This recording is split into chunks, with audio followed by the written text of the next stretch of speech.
I'm 17 years old, and I shouldn't have to stand up here on a Tuesday night pleading for books in schools against adults that are acting like children. This leads me to ask exactly what is wrong with this book. Is it the fact that it sheds light on people of color and the struggles that they have faced living in America? Is it the fact that it discusses modern events that elementary-age children have already been exposed to through TV, news, or elsewhere? Is it the fact that the book mentions the Black Lives Matter movement, a movement that gives hope and spreads love to a minority within our country and is certainly not a known terrorist organization as the complaint filer refers to it? This 17-year-old high school student gave a brilliant speech to counteract book banners' latest attempt to remove a novel from schools. The Sumner County School Board discussed the potential banning of A Place Inside Me by Zeta Elliott. This is an urgent matter that must be dealt with immediately tonight. But could we hold the book?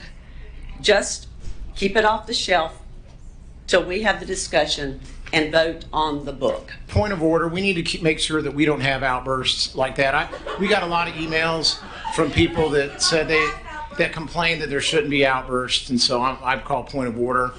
The book examines the emotions of a young black child whose community experiences a police shooting.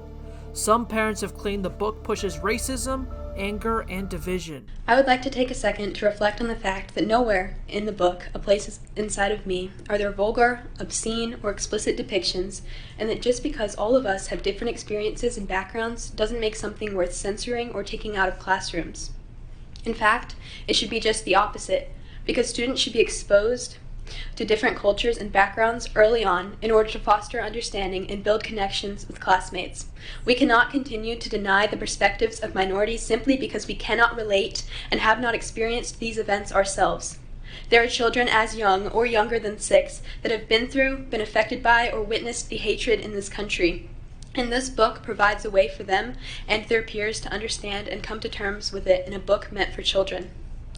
We are certainly foolish if we really believe that by removing a book from a school's library, it will dampen a child's curiosity.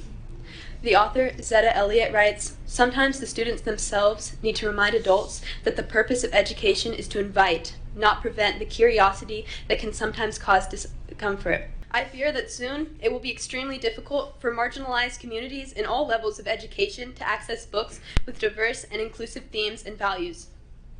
It starts with this book, but I ask you, what's next? It's very difficult to grow up in a world without representation. As a queer woman, I definitely understand what it's like to grow up in a school or community that doesn't always provide access to differing narratives from minorities. I know what it's like to be curious. I know what it's like to have to seek information out for myself. Honestly, this lack of exposure was more harmful to me than helpful, and it created a lot of confusion later in life. Often in schools, it feels like we learn from a single perspective that limits the other perspectives of colored, disabled, queer, and disempowered people. The actual complaint reads, "There is nothing good about this book." However, this book portrays love, hope, unity, and forgiveness. These themes are quite the opposite of the, quote, book that promotes racism, anger, and division.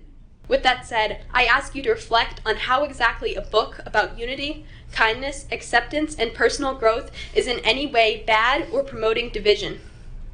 If we have reached a point in society where the mere mention of conflict or difference in schools is viewed as political, we have much bigger problems in this community than a children's book in a library. In the end, it comes down to your decision. A decision that will ultimately pave the way for future book banning decisions. A decision that will decide if children will have the ability to view the many perspectives of the world, and a decision that will affect the future generations that grow up in Sumner County. This is not a decision to ever be taken lightly, and I beg of you to show that an argument founded on white supremacy that attacks a book empowering different cultures will not be listened to or accepted in this community or our schools. Thank you for your time.